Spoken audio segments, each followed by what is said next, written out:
سرکار علامہ آغا سید حسین مقدسی صاحب سے کہ آپ تشریف لائیں اور آج کی اس مجلس پاک سے خطاب فرمائیں۔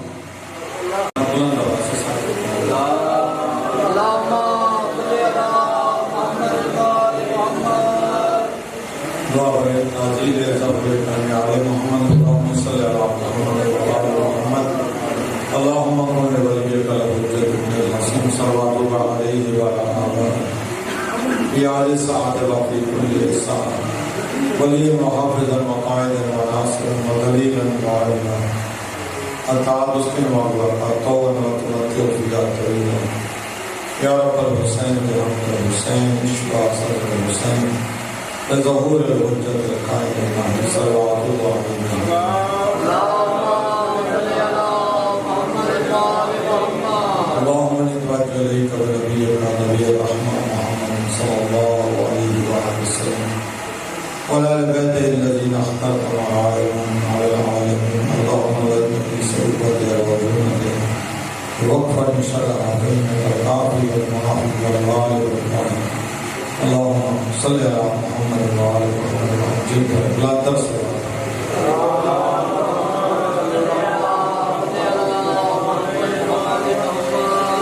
أعوذ بالله من الشيطان الرجيم بسم الله الرحمن الرحيم الحمد لله رب العالمين والعاقبة لأهل التقوى واليقين والصلاة والسلام على سيد الأنبياء والمرسلين سيدنا ونبينا وشفيع ذنوبنا وطبيب قلوبنا أبي القاسم محمد وآله الطيبين الطاهرين المعصومين الذين أذهب الله عنهم الرجس وطهرهم تطهيرا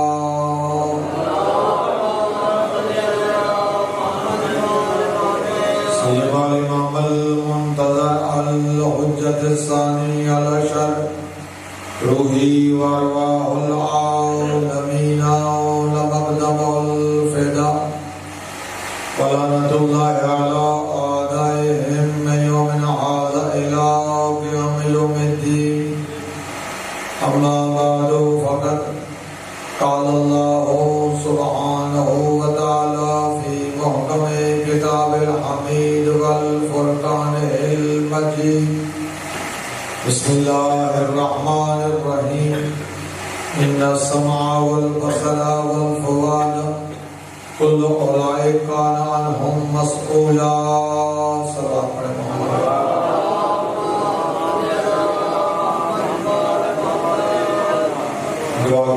پروردگار عالم بحق احق الخلق راجہ سجاد حسین صاحب کے فضلنان اور دیگر علاقہ کی طرف سے سالانہ مظلوم کربلا کی یہ سفیدہ یا زداری یا ماتمداری یہ خارج اخراجات کی نظر میں آئے پروردگار عالم اپنی بارگاہ میں بارگاہ علیہ نبوہ بارگاہ شہیدان کربلا بارگاہ مظلوم کربلا بارگاہ سنگ زہرا منظور مقبول فرمائے راجہ سجاد حسین صاحب کو مکمل طور پر صحتیابی سے پناہ فرمائے ظاہری اور باطنی امراض کو رفع فرمائے اور آپ جتنے چل کر آئے ہیں آپ سب کا چل کر آنا جتنی حیات رکھتے ہیں پروردگار عالم نے حسین و اوائل حسین و انصار حسین و ابرائے حسین منظور و مقبول فرمائے حضرت شہید کربلا منتقم عالم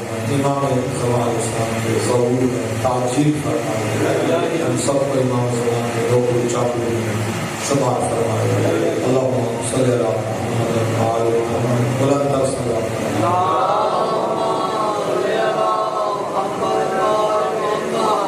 سمجھے محترم عزاداران مظلوم کربلا قرآن کریم کی جس آیت مجیدہ کی تلاوت کا شرف حاصل کیا گیا ارشاد رب العزت ہے ان السمع والبصر والفؤاد کل اولئک کان عنہ مسئولا.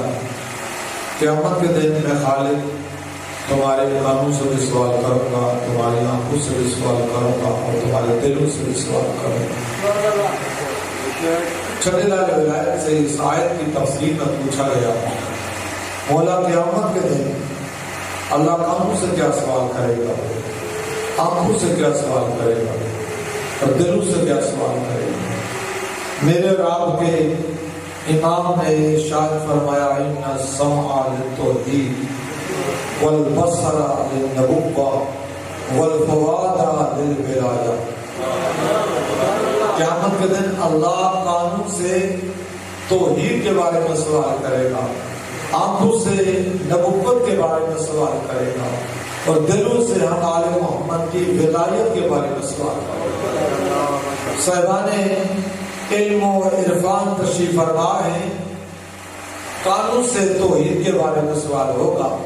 حضرت آدم علیہ السلام سے لے کر حضرت خاتم علیہ السلام تک, امیر المؤمنین سے لے کر امام زمان علیہ السلام تک اللہ کی طرف سے جتنے ہادی آئے, جتنے رہبر آئے, جتنے نبی آئے, جتنے رسول آئے, جتنے امام آئے, سب نے اللہ کے بارے میں بتلایا ہے, کسی نے اللہ کو دکھلایا نہیں.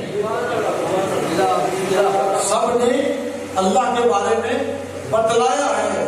وہ ایک ہے, وہ احد ہے, وہ صمد ہے, وہ لم یلد ہے, وہ لم یولد ہے, وہ لم یکن لہ کفوا احد ہے, اور وہ بکل شیء قدیر ہے, بکل شیء خبیر ہے, بکل شیء بصیر ہے, علیم بذات الصدور ہے, خالق ارض و سما ہے.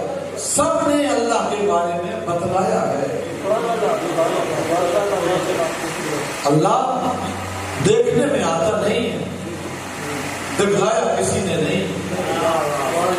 یہ وجہ ہے کہ یہودیوں کا ایک وفد بارگاہ نبوت میں پیش ہوا, اور ان میں سے جو بڑا یہودی تھا, اپنے دور کا بہت بڑا مناظر تھا, فصاحت و بلاغت پر اور دلیل اور استدلال قائم کرنے میں بہت بڑا ایک نام رکھتا تھا, اس کو یہودی لوگ اپنا رہبر بنا کر بارگاہ رسالت میں لے کر آئے, اور اس نے بارگاہ نبوت میں یہ سوال کیا, جئت انا اسألک عن ربک, اے مسلمانوں کے نبی میں آپ کے پاس اس لیے آیا ہوں کہ آپ کے رب کے بارے میں سوال کروں.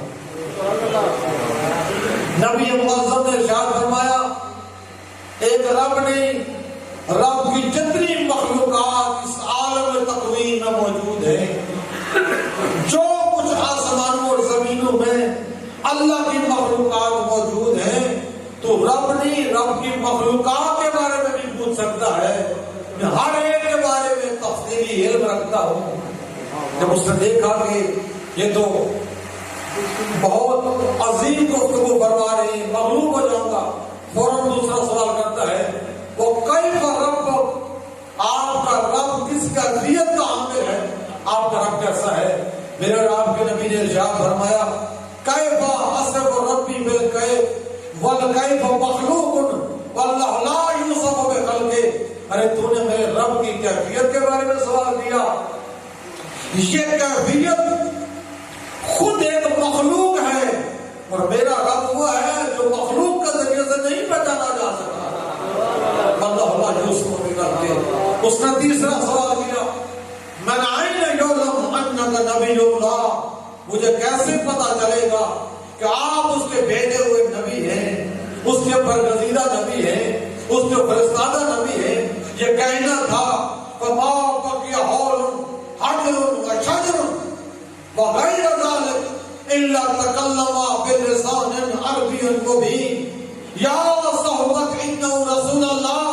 جب اس نے یہ کہا کہ مجھے کیسے پتا چلے گا کہ آپ اس کے بھیجے ہوئے نبی پر حق ہیں, کہ اس کے اطراف میں جتنے پتھر اور درخت تھے سب نے فصیح زبان میں پکار کر یہ کہنا شروع کیا, یا یا صحبت انہ رسول اللہ، ارے ہم گواہی دیتے ہیں کہ یہ اللہ کا رسول ہے۔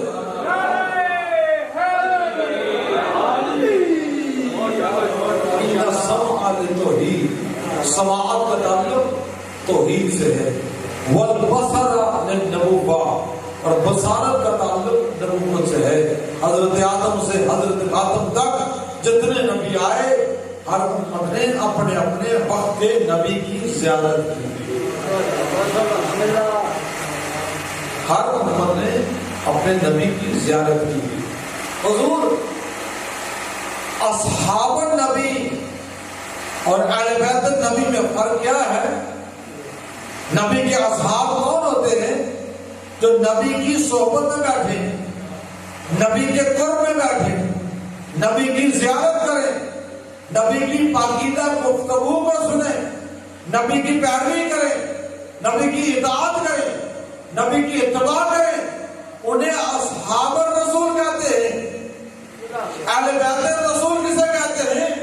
جو نبی کے گھر کے اندر رہتے ہو، گھر کے اندر والوں کو اہل بیت النبی کہتے ہیں، گھر کے باہر والوں کو اصحاب النبی کہتے ہیں۔ حضور ایک سنی عالم دین نے کتاب لکھی سیرت صحابہ، اس میں یہ مسئلہ لکھا کہ اصحابہ کرام میں یہ بات چھڑ گئی کہ اللہ نے ہمارے نبی کا سایہ کیوں نہیں بنایا؟ نبی پاک کا سایہ نہیں، صحابہ کرام میں یہ بات چھڑی کہ اللہ نے ہمارے نبی کا سایہ کیوں نہیں بنایا؟ تو ایک صحابی نے یہ توجیہ بیان کی کہ میں تمہیں بیان کرتا ہوں کہ اللہ نے ہمارے آقا کا سایہ کیوں نہیں بنایا۔ اس لیے سایہ نہیں بنایا کہ ہم اصحاب رسول کے ساتھ ساتھ ہوتے ہیں، کہیں اصحاب کے قدم رسول کے سائے پر نہ آ جائیں۔ میں عرض کروں گا صحابی، تیری توجیہ مبارک سے قیامت تک کے لیے ایک فرق بیان اصحاب اور اہل بیت میں واضح ہو گیا کہ اصحاب انہیں کہتے ہیں جن کے قدم رسول کے سائے پر نہیں آ سکتے، اہل بیت انہیں کہتے ہیں جن کے قدم دوش رسول پر آ جاتے ہیں۔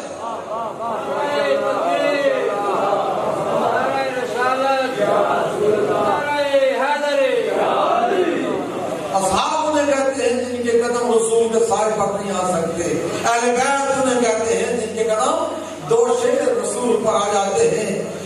یہ دوش رسول پر کن کے قدم آئے؟ اہل بیت نبوہ کے۔ فتح مکہ کی تاریخ آپ کی اذہان میں ثبت ہے۔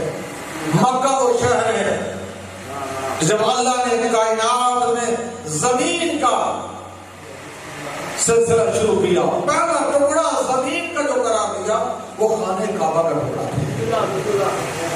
ان اول بیت وضع للناس للذی ببکہ ھدی ومبارک للعالمین۔ اور یہی وہ ٹکڑا ہے جہاں سے شرق اور غرب اور شمال اور جنوب پوری دنیا میں سے جو شرق اور غرب کا این پوری کائنات کا سینٹر مقام یہی خانہ کعبہ۔ نبی معظم خانہ کعبہ میں تشریف لائے اور مکہ معظمہ میں آپ کی ولادت و سعادت ہوئی، یہیں پر آپ کا پروان چڑھا۔ اور جب تک سرکار ابو طالب اور جناب خدیجہ رہی، نبی معظم کو مکہ سے ہجرت نہ کرنا پڑا۔ جیسے سرکار ابو طالب اور سرکار خدیجہ کی رحلت ہوئی، پھر کفار و مشرکین نے اتنا دائرہ تنگ کیا کہ اللہ نے حکم دیا میرے حبیب آپ مکہ کی سرزمین چھوڑے مدینہ چلے جائیں، ہجرت کریں۔ نبی معظم نے مکہ کی سرزمین کو چھوڑا اور مدینہ تشریف لائے، اور چونکہ نبی ہیں، رسول اعظم ہیں، سید الانبیاء ہیں، سید المرسلین ہیں، مدینہ کی سرزمین پر آپ دین الہی کی تبلیغ کے لیے اور اللہ کے اس دین کی تبلیغ و ترویج کے لیے کریا لوگوں کے پاس جاتے ہیں اور لوگوں کو دائرہ اسلام میں داخل کرتے ہیں۔ ایک وہ دن آیا کہ جب آپ نے جو لشکر کبیر تیار کیا کہ جو مدینہ سے مکہ کی طرف چڑھائی تھی، اور وہ دن بھی آیا کہ جب آپ نے مکہ کے شہر کو فتح کیا۔ شہر مکہ کا جو فتح کیا، تاریخی بات بیان کر رہا ہوں، اور یہ بیان کرنا چاہتا ہوں کہ دوش رسول پر کون سوار ہو سکتا ہے۔ جب فتح مکہ کا دن آیا اور مکہ شہر فتح ہوا، پہلی منزل پر رسول خدا خانہ کعبہ میں تشریف لائے، اور جب ہجرت کی پیچھے سے کفار مشرکین نے خانہ کعبہ کے اطراف میں بت لڑکانا شروع کیا، ہر قبیلے ہر خاندان کا اپنا قبیلہ۔ جیسے رسول خدا خانہ کعبہ میں تشریف لائے، دیکھا کہ بت لڑکے ہوئے۔ پہلی منزل پر رسول خدا نے مولا علی کو حکم دیا، یا علی، جی آقا قریب آؤ۔ علی قریب آئے، آؤ میرے شانوں پر سوار ہو، میں بتوں کو گراؤ۔ علی بادشاہ حضرت یا رسول اللہ، اور آپ کے شان اقدس میں آپ جانتے ہیں کہ رسول کے شان اقدس میں قرآن مجید کی آیات لکھی ہوئی تھی۔ اصحاب اہل بیت میں کیا فرق ہے؟ میں اور آپ قرآن کی کسی ایک آیت پر قدم رکھ دیں، لوگ ہمیں کافر کہنا شروع کر دیں گے۔ مسلمان ہوتے ہوئے قرآن کی آیت پر قدم رکھ دیے۔ اصحاب انہیں کہتے ہیں جو قرآن کی آیات پر قدم نہیں رکھ سکتے، لیکن اہل بیت وہ ہیں جو قرآن ناطق ہیں، یہ قرآن ثابت ہے، ایک قرآن پر دوسرے قرآن کو رکھ دیا جائے کوئی فرق نہیں پڑتا۔ اب جو رسول نے حکم دیا، یا علی آؤ میرے شانوں پر سوار ہو جاؤ، علی عرض کرتے یا رسول اللہ میرا نام کے شان ہے، علی حکم بڑھائی ادب، یا رسول اللہ حکم کہا میں حکم دیتا ہوں۔ علی جب شان رسالت پر کھڑے ہو کر بتوں کو گرانا شروع کیا، صاحب مشکات شریف نے لکھا کہ رسول اعظم نے پوچھا یا علی آج اپنے آپ کو کیسا پاتے ہو؟ کہ یا رسول اللہ اس معراج پر ہوں، اگر ہم آج نہ پسا کروں، اگر چاہوں تو آج آپ کو پسا کروں۔ تو علامہ اسماعیل نے فرمایا دنیا والوں انہیں امام مانو جو ادھر بھی مل رہے ہو اور ادھر بھی مل رہے ہو۔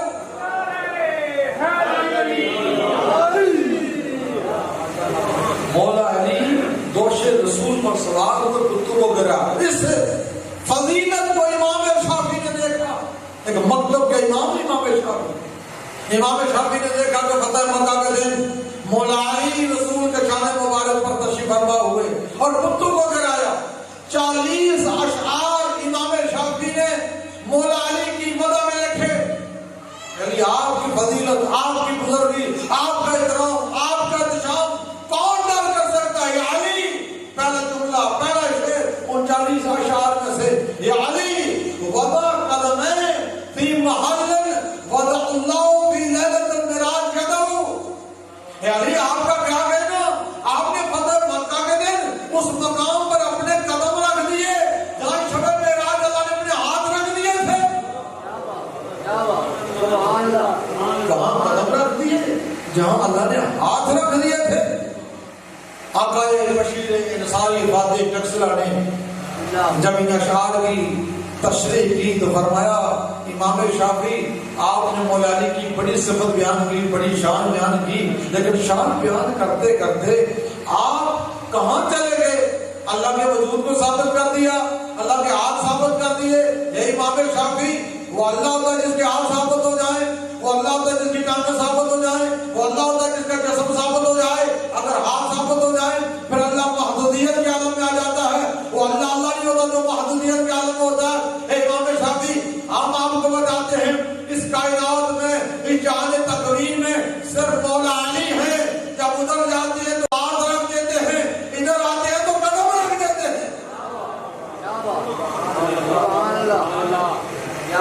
دوش رسول پر مولا علی کے قدم آئے۔ اصحاب وہ ہیں جن کے قدم رسول کے سائے پر نہیں آ سکتے، اہل بیت وہ ہیں جن کے قدم دوش رسول پر آ جاتے ہیں۔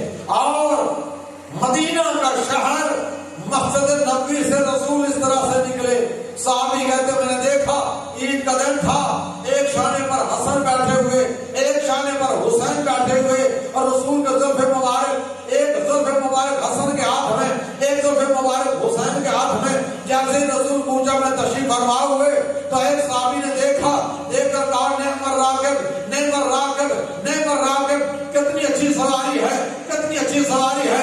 رسول اعظم نے سنا تو فرمایا اے بندہ خدا، ارے اس طرح کا ہے نعم الراکب و نعم المرکب، اگر سواری اتنی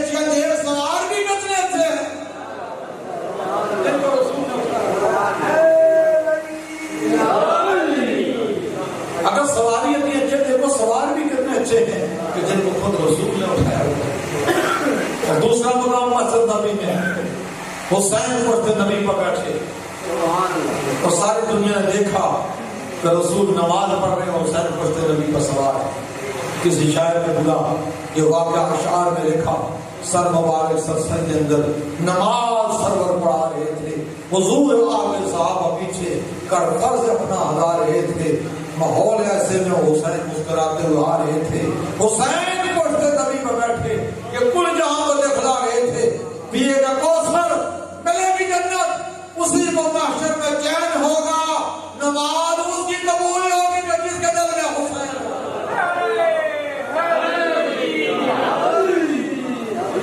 ان سمع للتوحید والبصر للنبوہ، بصارت کا تعلق نبوت سے ہے، والفؤاد للولایہ۔ امام فرماتے ہیں پھر تمہارے دلوں سے ہماری ولایت کے بارے میں سوال ہو، کانوں سے توحید کے بارے میں، آنکھوں سے نبوت کے بارے میں، اور دلوں سے ہم آل محمد کی ولایت کے بارے میں سوال ہوگا۔ حضور یہ جو آپ کا جسم ہے، چھوٹی سی کائنات ہے، اس چھوٹی سی کائنات میں ایک عضو جو ہے وہ بڑی قیمت رکھتا ہے، بڑی حیثیت رکھتا ہے۔ یہ چھوٹی سی کائنات، چھوٹا سا جسم، امیر المومنین صلی اللہ علیہ وسلم ناظر البلاغہ فرماتے ہیں ایک انسان اَتَطْعَمُ أَنَّكَ جِسْمٌ صَغِيرٌ، تو یہ تصور کرتا ہے، یہ گمان کرتا ہے کہ تو چھوٹا سا جسم رکھتا ہے، تو چھوٹا سا جسم نہیں رکھتا، فِيكَ عَالَمُ الْأَكْبَرُ، تیری چھوٹی سی کائنات میں بہت بڑی کائنات چھپی ہوئی ہے۔ یہ جو چھوٹا سا انسان، چھوٹے سے کالے، چھوٹا سا وجود، اس وجود میں جو متعدد اعضاء ہے، آنکھ ہے، کان ہے، یہ حواس خمسہ، دیکھنے کی طاقت، سننے کی طاقت، سونگنے کی طاقت، ذائقے کی طاقت، قوہ شامہ، قوہ باصرہ، قوہ لامسہ، قوہ ذائقہ، قوہ باصرہ، وہاں آنکھ، پاؤں، دل، جگر، ان تمام اعضاء میں سے جو دل ہے وہ سب سے قیمتی ہے۔ اس دل سے آل محمد کی ولایت کے بارے میں سوال، آپ کی ایک کام کرتی ہے، دوسری نہیں کرتی۔ ایک آنکھ سے نظام زندگی چلایا جا سکتا ہے، دم آنکھوں سے آپ نبینا ہوتی، نظام زندگی معطل نہیں ہوتا، آپ زندہ رہتے ہیں۔ دم سماج سے معروم ہو گئے، نظام زندگی معطل نہیں ہوتا۔ دم ہاتھ کٹ گئے، نظام زندگی معطل نہیں ہوتا۔ دم پاؤں کٹ گئے، نظام زندگی معطل نہیں ہوتا، سارا نظام چلتا رہتا ہے۔ اس جسم میں دل ایک ایسا عنصر ہے، اگر ایک رگ بھی بند ہو جائے تو اٹیک ہو جاتا ہے، انسان دنیا سے چلا جاتا ہے۔ تو جس طرح اس جسم میں دل کی حیثیت ہے، اسی طرح اسلام میں ولایت کی حیثیت ہے۔ جس طرح دل کے بغیر نظام جسم نہیں چل سکتا، آپ دیکھتے ہیں دل کی وجہ سے، سنتے ہیں دل کی وجہ سے، بولتے ہیں دل کی وجہ سے، چلتے ہیں دل کی وجہ سے۔ اس چھوٹی سی کائنات میں اور رہبر جو ہے، اس چھوٹی سی کائنات میں وہ دل ہے، اس کے بغیر نظام حیات چل نہیں سکتا۔ اسی طرح یہ ولایت وہ ہے جس سے دلوں سے سوال کیا جائے گا، اور جس طرح دل کا تعلق جسم سے ہے، اسی طرح ولایت کا سلسلہ اسلام سے ہے۔ اگر اسلام سے ولایت کو نکال دیا جائے، اسلام میں کچھ نہیں بچتا۔ میں نہیں کہہ رہا سر العالمین امیر المؤمنین اصبر ابن نباتہ صحابی سے فرماتے ہیں، اے اصبر من اقر بے ولایتی فقد اقر بے ولایت اللہ، ولایتی متصلۃ بے ولایت اللہ، کہا تین جمع بین الاسبین۔ امام نے فرمایا میری ولایت اللہ کی ولایت سے ایسی ملی ہوئی ہے جیسے ہاتھ کی دو انگلیاں ملی ہوئی ہے۔ من انکر بے ولایتی لم ینفع اقرار توحید، جس نے میری ولایت کا انکار کیا اس سے اقرار توحید فائدہ نہ پہنچائے۔ من انکر بے ولایتی لم ینفع اقرار نبوت محمد، نبی پاک کی نبوت کا اقرار بھی فائدہ نہ پہنچائے۔ کیوں؟ اس لیے کہ میری ولایت، جب امیر المومنین نے اپنی ولایت کا اعلان خود تو نہیں کیا، کس نے کیا؟ اللہ نے کیا۔ انما ولیکم اللہ ورسولہ والذین آمنوا الذین یقیمون الصلاۃ ویؤتون الزکاۃ وهم راکعون۔ اللہ ولی، رسول ولی، اور پھر رسول کے بعد وہ ولی جو نماز بھی پڑھتے ہیں اور حالت رکوع میں زکات دیتا ہے۔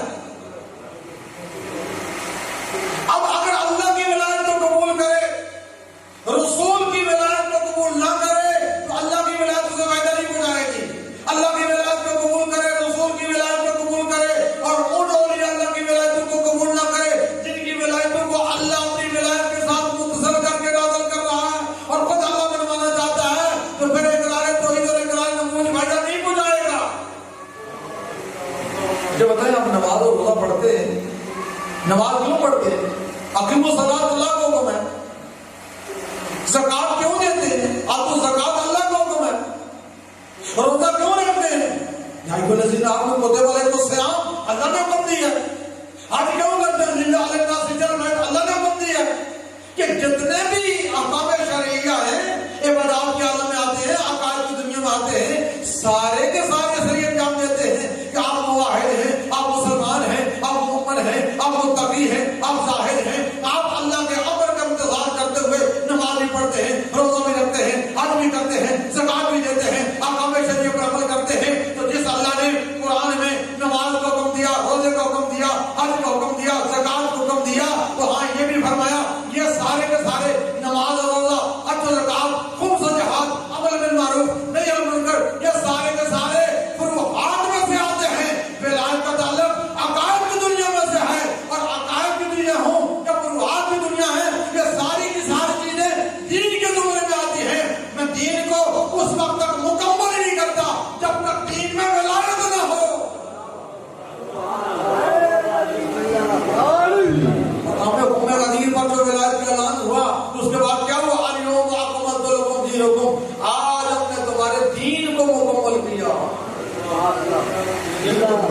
حضور نماز پڑھیں، روزہ رکھیں، حج کریں، زکات دیں، جزو پر عمل کریں، لیکن یاد رکھیں نماز اور روزہ، حج و زکات، خمس و جہاد، جتنے بھی احکام شرعیہ فریہ ہیں، ہر واجب شرعی کے وجوب کا اطلاق 15 سال کے بعد ہوتا ہے. میرے اور آپ کے اوپر 15 سال کے بعد نماز واجب ہے. اگر 14 سال کا لڑکا نماز پڑھنا چاہے پڑھ سکتا ہے، لیکن واجب کے لیے صحیح، مستحب کے لیے. 14 سال کا لڑکا روزہ رکھنا چاہے رکھ سکتا ہے، لیکن مستحب کے لیے سے. 14 سال کا لڑکا اگر باپ بہت ساری جائیداد چھوڑ کر گیا ہے، مربی چھوڑ کر گیا ہے، بینک بیلنس چھوڑ کے گیا ہے، تو حج کر سکتا ہے، لیکن واجب کی نیت سے نہیں، مستحب کی نیت سے. جتنے بھی احکام شرعیہ ہیں، نماز و روزہ ہیں، حج و زکات ہیں، ہر واجب شرعی کے وجوب کا اطلاق 15 سال کے بعد ہوتا ہے. ولایت کا سلسلہ 15 سال کے بعد نہیں ہوتا. ولایت کا سلسلہ عالم ارواح سے شروع ہوتا ہے. ماں باپ محشر بھی معاف نہیں ہے. امام صادق سے سوال کیا گیا،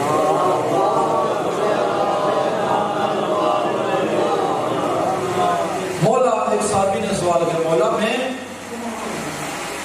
اکثر اس بات پر متحیر اور مشوش رہتا ہوں کہ آپ کے جد رسول نے ایک بات فرمائی کہ جو ولد الحرام بچہ ہے، ولد الزنا بچہ ہے، وہ میرے بھائی علی سے محبت نہیں کر سکتا. سوال امام صادق سے. مولا میں اکثر سوچتا رہتا کہ گناہ تو بچے کے ماں باپ کا ہے، یہ سزا بچے کو کیوں مل رہی ہے؟ اس کے دل میں ولایت علی، محبت علی، محبت علی نہیں جا سکتی. گناہ تو ماں باپ نے کیا، یہ ماں باپ کے گناہ کے نتیجے سے بچہ، یہ سزا بچے کے اوپر مل رہی ہے. امام نے فرمایا کرتا ہے خدا یہ غلطی ادھر بھی نہیں ہے، غلطی ادھر کی ہے، غلطی عالم ارواح کی ہے. اللہ نے جتنی بھی مخلوقات کو خلق کیا، ہر مخلوق کو خلق کرنے سے پہلے عالم ارواح میں 3 اقرار کیا. ایک اپنی توحید کا، ایک ہمارے جد رسول کی نبوت اور رسالت کا، اور ایک ہمارے جد علی اور ہمارے بیت نبوت کی ولایت کا. جن روحوں نے ادھر اقرار کیا ادھر حلالی بنتے گئے، اور جن روحوں نے ادھر انکار کیا ادھر حرامی بنتے گئے.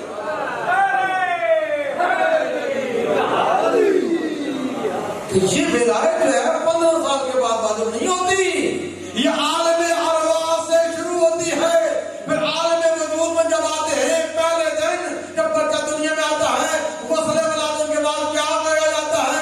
اس کے کان میں اذان و اقامت کی جاتی ہے، اللہ اکبر من عند اللہ تبارک و تعالی وسألك ربك والنبيك والدينك والكتابك والقبلتك فلا تخف ولا تحزن وقل في جواب ما الله جل جلاله ومحمد النبي والاسلام الاسلام دینی والقرآن کتابی والکعبۃ قبلتی. اور جب امامت کے بارے میں سوال آئے تو علی امامی والحسن امامی والحسین امامی، علی سے لے کر قائم آل محمد تک 12 ولیوں کے متعلق بتاؤ یہ میرے آقا ہیں، یہ ہم قادتی و ساداتی بہم اتولا من آدم اتورا، کہ وہ میرے امام تھے، میرے پیشوا تھے، میرے ائمہ تھے، جن سے دنیا میں دوستی کا حق پیدا کرتا رہا، جن کی ولایت کا اقرار کرتا رہا اور جن کے دشمن سے تبرع اور بیزاری کرتا رہا.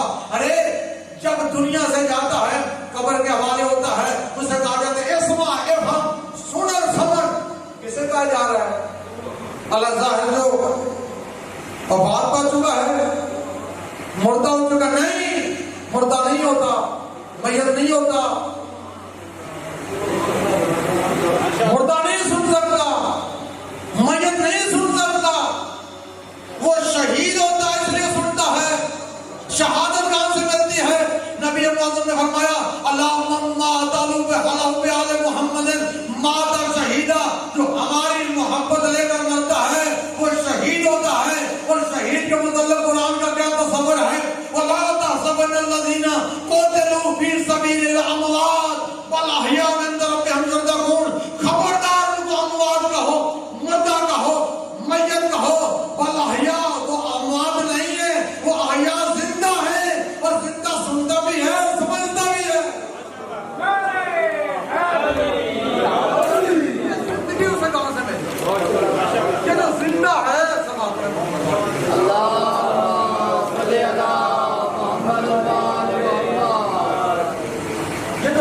ہے کہ زندہ کیسے ہے؟ یہ زندہ ہے آل محمد کی محبت کی وجہ سے. تو جن کی محبت میں اتنا جوہر ہے، جن کی محبت میں اتنا کمال ہے کہ وہ موت کو شہادت میں تبدیل کر دیتی ہیں، جن کی محبت میں یہ کمال ہے وہ خود منع نہیں کرتے. نعرہ حیدری.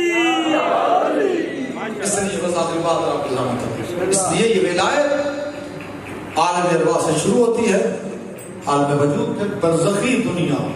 اسی عقیدہ توحید، عقیدہ نبوت، عقیدہ ولایت. پھر جب آباد محشر اولین و آخرین جمع ہوں گے، وہاں پر بھی قرآن کا دب ہوگا فومن مسرون، روکو ان کو کہاں جا رہے ہیں؟ چلے لالے ولایت سے پوچھا کہ مولا اس مقام پر کون سا سوال باقی ہے؟ امام نے فرمایا یا سالون عن ولایت علی نبی طالب، اس مقام پر بھی ہمارے جد علی اور ولایت نبوت کی ولایت کے بارے میں سوال ہوگا. اعمال کو لے کر آیا ہے، روح اعمال بھی لایا ہے یا نہیں؟ یہ ولایت روح اعمال. کسی کا ایمان، کسی کی عبادت اس وقت تک قبول نہیں ہوتی جب تک ولایت کی مہر نہیں. آقا خمینی نے کتاب لکھی سر الصلاۃ، اس میں بھی لکھا دوسری کتاب میں سوال ہے. فرمایا کہ امیر المومنین نے خود فرمایا ایھا المومنون لوگو انا صلاۃ انا صوم انا حج انا زکات، میں تمہاری نماز، میں تمہارا روزہ، میں تمہارا حج، میں تمہاری زکات. صحابی نے کھڑے ہو کر سوال کیا مولا اس کا مطلب ہم نماز نہ پڑھیں، روزہ نہ رکھیں، حج نہ کریں، زکات نہ دیں؟ امیر المومنین فرمایا نہیں، اس سے مراد یہ نہیں ہے جو ہمارا چاہنے والا ہے، محب ہے، ہمارا شیعہ وہ نماز پڑھے، روزہ رکھے، حج کرے، زکات دے. مولا پھر آپ کے فرمان کا مقصد؟ امام نے فرمایا ہر نمازی کی نماز، ہر روزہ دار کا روزہ، ہر حاجی کا حج، ہر ادا کرنے والے کی زکات، ہر عمل کرنے والے کا عمل، ہر عبادت کرنے والے کی عبادت اس وقت تک اللہ کی بارگاہ میں منظور و مقبول نہیں ہوتی جب تک مجھے علی کی ولایت کی مہر نہ لگے. نعرہ تکبیر، اللہ اکبر، نعرہ رسالت، نعرہ حیدری. اس لیے اس ولایت کی قدر کی. آج اس وطن میں بہت سارے ایسے ہیں جو ولایت پر گھومتے ہیں، علی کے ٹکڑوں پر پلنے والے کو دہلی. ماشاءاللہ ماشاءاللہ. یاد رکھیے یہاں علماء ذاکرین شام تک اللہ راجہ برادران کی توفیقات میں فرمائے. طویل مجلس ہے، دو دن کی مجلس ہے. فکر دے کر جا رہا ہوں آپ کے مکتب بہت سے لوگ ہیں جو ولایت اور ازداری پر بات کرتے ہیں. یہ ولایت اور ازداری آپ کے پاس قیمتی اثاثہ ہے. بے شک دوسرے مکاتیب اور آپ کے مکتب میں صرف حق ولایت اور ازداری کا ہے. بے شک بے شک نماز وہ بھی پڑھتے ہیں, روزے تو وہ بھی رکھتے ہیں, حج تو وہ بھی کرتے ہیں, زکات تو وہ بھی دیتے ہیں. نہیں ہے تو کیا ولایت ہے, نہیں ہے تو ازداری ہے. قائد میں جعفر پاکستان محمد البوسی لطفی نے فرمایا ہماری قوم ان ولایت اور ازداری کے اس اثاثے کو حفاظت کرے, اس کے کردار ادا کرے. بسم اللہ. سورہ عنکبوت مکھڑی کے نام پر, مکھڑی بگوا پنجابی پٹواری زبان, بسم اللہ بسم اللہ. مکھڑی کے نام پر سورہ عنکبوت. سورہ نمل چونٹی کے نام پر. کبھی آپ نے سوچا کہ یہ مکھڑی کے نام پر سورہ کیوں نازل ہوگی؟ کبھی آپ نے سوچا کہ یہ چونٹی کے نام پر سورہ کیوں؟ مکھڑی نے نصرت رسول میں کردار ادا کیا.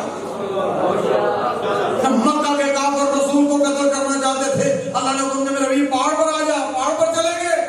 مکھڑی نے صرف جالا تانا, عنکبوت نے جالا تانا کہ کافروں کے شر سے رسول بچ جائے. کافر آئے دیکھا جالا تنا ہوا ہے, اندر نہیں گئے, اندر کو گیا ہوتا تو جالا ٹوٹا ہوتا. بس اتنا سا کردار مکھڑی کا, اللہ نے مکھڑی کے نام پر سورہ نازل کر دیا. بڑی بڑی صورتوں والے رہ گئے, مکھڑی باقی رہ گئی.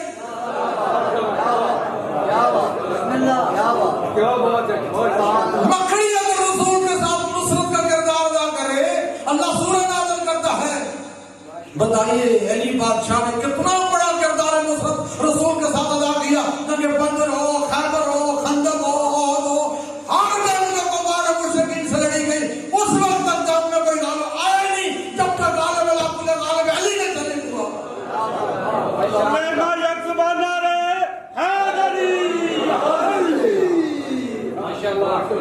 اتنا بڑا کردار. سورہ نمل میں کیا ہوا بھائی؟ چونٹی کے نام پر سورہ ہے. میرے اور آپ نے دیکھی چونٹی اور ببوئی کو کیا ہے, آگے بولتی ہوں ہے, یہ چونٹی کے نام پر فکر ہے. حضرت سلمان نبی 2 گھنٹے بعد سلمان نبی جنات نے تخت اٹھایا اور 400 میل کی بلندی بنائی. ایک ایسی وادی پر سے گزرے کہ جہاں نیچے چیوٹیوں کی تعداد میں چونٹی تھی. قرآن میں اللہ نے سورہ نمل دخل فی واد النمل, ایک ایسی وادی میں داخل ہو جہاں نیچے ساری کی ساری چونٹی تھی. قالت النملۃ, ان چونٹیوں میں سے جو سردار تھا اس نے کہا, نملہ نے کہا, یا ایھا النمل ادخلوا فی مساکنکم, اے چونٹیوں اپنے اپنے سوراخوں میں چلے جاؤ. لا یحتمن سلمان و جنودہ لا یشعرون, کہیں ایسا نہ ہو سلمان اس کے لشکر والے تمہیں اپنے پاؤں کے نیچے رون ڈالیں اور تمہیں ان کو شعبہ کریں. اتنی سی بات ہے. 400 میل کی بلندی پر حضرت سلمان نے چونٹی کو سوار کو سن لیا. نبی کا قوت سوار کرتا ہے 400 میل کی بلندی پر چونٹی کی. میرا آپ چونٹی کو کان کے ساتھ لگا بھی نہ تو وہ چیز سمجھ نہیں سکتے. نبی نے 400 میل کی بلندی پر سن لیا. جنات کو حکم دیا, تخت زمین پر اتارا گیا. حضرت سلمان اس وادی میں داخل ہوئے اور جا کر اسی چونٹی کو اٹھایا جس نے بات کی.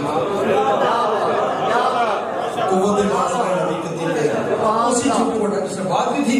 ہاتھ پر آ کر کہتے چونٹی نمل تو نے کیا دیا, یا نمل ادخلوا فی مساکنکم لا یحتمن سلمان وهم لا یشعرون. یہ چونٹی اپنے اپنے سراغوں میں چلے جاؤ کہ سلمان اس کے لشکر والے تمہیں پاؤں کے نیچے رون نہ ڈالیں اور ان کو شعور تک نہ ہو. تو نے نبی سلمان کے شعور پر حملہ کر دیا, اور نبی ہوتا جس کا شعور نہ ہو. چونٹی تھی, چونٹی نے کہا یا نبی اللہ مجھے وضاحتی بیان دینا ہے. کیا کہتی ہو؟ کہ نبی اللہ میں نے آپ کے بارے میں نہیں کہا, آپ نبی ہیں,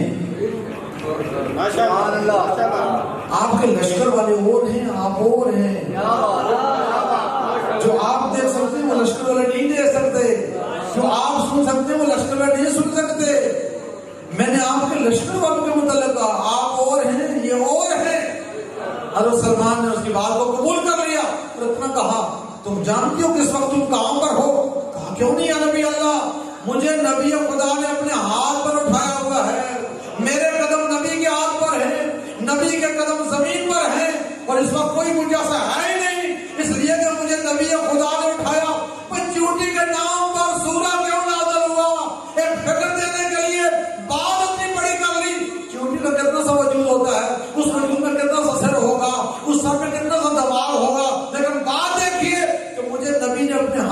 اٹھایا ہوا ہے، کوئی مجسم نہیں۔ ارے مفضول نبی، سلمان نبی اگر چیونٹی کو اٹھا لے، چیونٹی جیسا کوئی نہیں ہوتا، فخر سلمان نبی علی کو اٹھا لے، حسنین کو اٹھا لے، حسنین جیسا کون ہو سکتا ہے اور علی جیسا کون ہو سکتا؟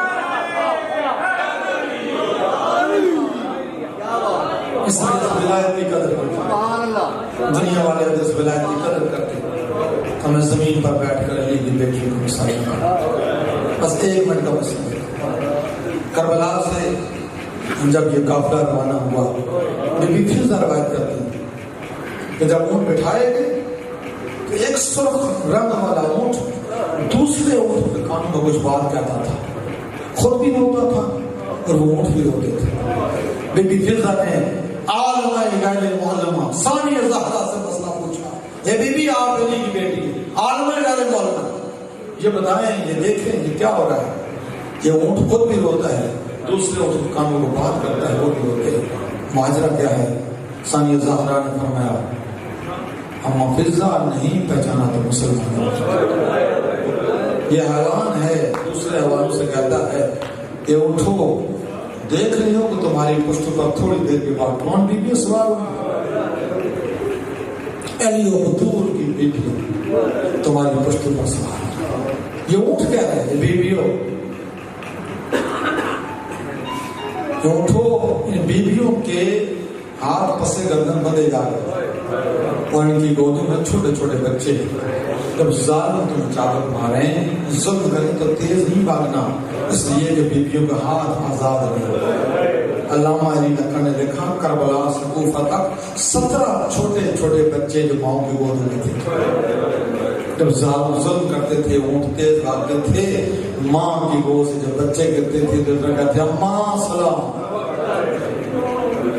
قافلہ تیار ہوا اور ایک مرتبہ مقتل سے گزارا گیا۔ بی بی زینب مقتل میں آئی، اس مقام پر آئی جہاں حسین کے خون کی خوشبو تھی۔